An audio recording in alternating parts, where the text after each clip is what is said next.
Tell us what's going on in Brazil, sir.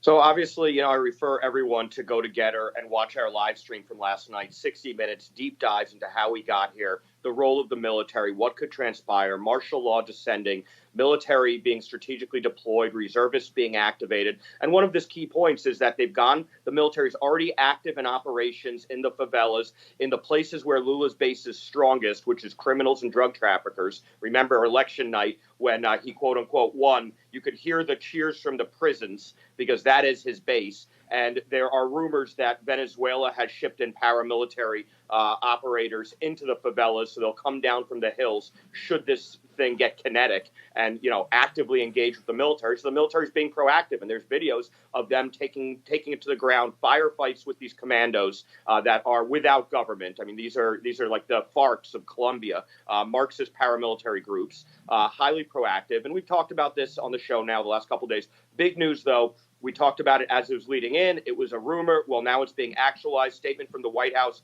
Jake Sullivan from the NSC and his cronies, staffers, are heading down to Brazil right now for meetings with Lula, with Jack Wagner. He is a founding member of the Lula Workers' Party, PT, the Marxist party that is involved in this coordinated attempt to steal Brazil. Jack Wagner was the defense minister under Dilma, the disgraced criminal who was impeached and convicted and kicked out of government after Lula was, because she took over after he was convicted.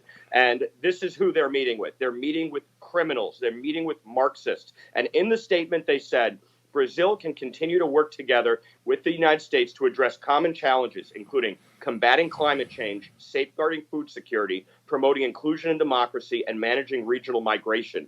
Our audience should know those are buzzwords: climate change, inclusion, and democracy. This is the wholesale attempt to globalize a sovereign nation and move them into this sort of supranational governance bodies like the UN. Migration. Let's harmonize our migration policy. That is a sovereign right of a country. The UN, the EU, the State Department should not be involved in the migration policies and the climate change policies of sovereign countries. Safeguarding food security.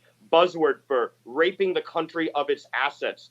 Brazil is 1/6 of the world's food supply, supplies so much of the world. This is Matthew, an absolute canard.